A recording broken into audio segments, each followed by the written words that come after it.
Other questions? Yeah, shortly into the Obama administration, they said that they weren't going to go after any of the Bush administration Department of Justice or Office of Legal Counsel officials, and they weren't going to prosecute any of those.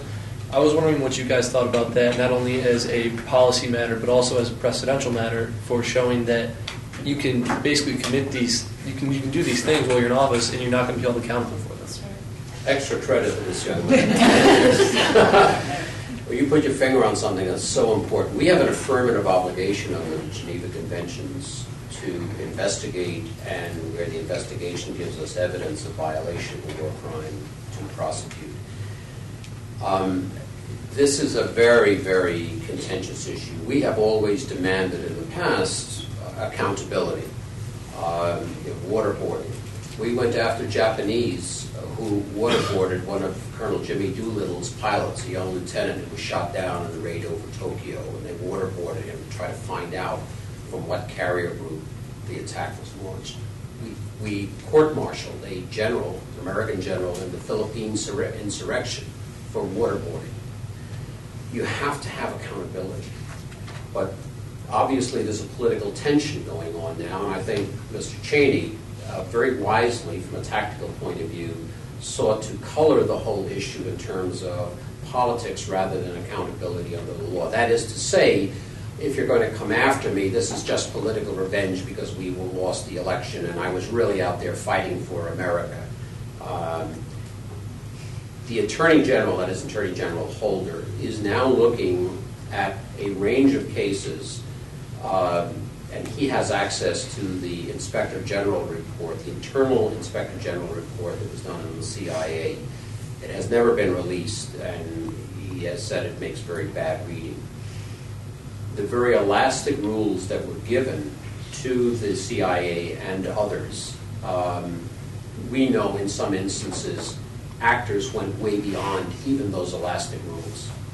So I think he's going to look at those instances where people just took it upon themselves because of the license that was coming from the top, which they took to mean that they could engage in these kind of acts. We had the only fellow I know about that had a connection with the CIA, Paterno, was convicted down here in the Eastern District of Virginia for beating to death a detainee in Bagram, and it subsequently turned out that this poor young man who was beaten to death had no connection with the insurgency whatsoever. But Paterno was a former CIA guy. Now, we don't know, because the report is still classified, how many other instances like that there may be. But I think that is the beginning of the accountability track. We have to do that not only to satisfy our international legal obligations, to satisfy our own moral obligations as a people who are better than that. And one of the arguments also is because of the possibility of these investigations that the morale at the CIA has fallen and so forth. I would tell you, and I'm going to feel the same way, Paul, if I was commanding a unit whose morale was going to go down because we had some bad guys in it, we had a bad policy, I'd really take a hard look at it. So I just don't buy this idea that because somebody's going to take a look at an organization that's going to suddenly fall apart. The other thing is trying to differentiate, part of the thing is those that have gone beyond the wishy-washy guidelines, but whatever they were, clearly they went beyond that. It's one of the reasons we want to get a clear guideline. Gone beyond that, those people, are, in my view, really need to be called to accountability. Those that thought they were acting in good faith and that they were following the established rules and so forth, thinking that the techniques would bring intelligence and so forth, that's a difficult thing, which a good investigation would determine where people lie.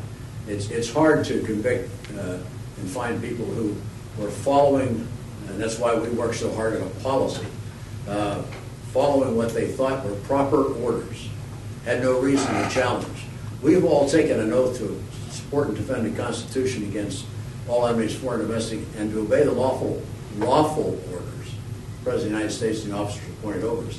And that's what we need to make sure we understood now, what the lawful orders were. And for instance, I got a call, it was on a radio, and a man called in, his son was serving in Iraq. And I had expressed this anti-torture thing, and he said, you know, I'm afraid if you were still on active duty, you would not be protecting my son. And I said, well, of course, I think that I would be better protecting your son by not torturing and so forth. And I said, well, we're talking about a policy. I said, what would you think if your son was a torturer?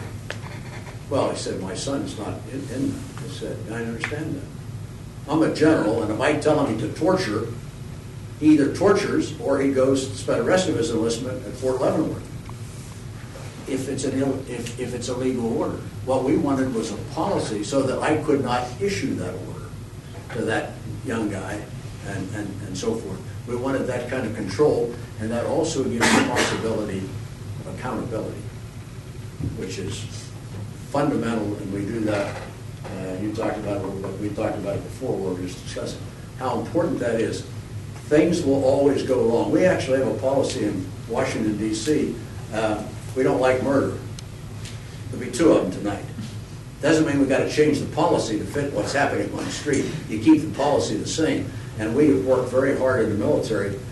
When you have hundreds of thousands of people, I used to get up every day when I was a commander with thousands of people around the world and say, oh, for the orders that will be issued in my name, about which I will know nothing.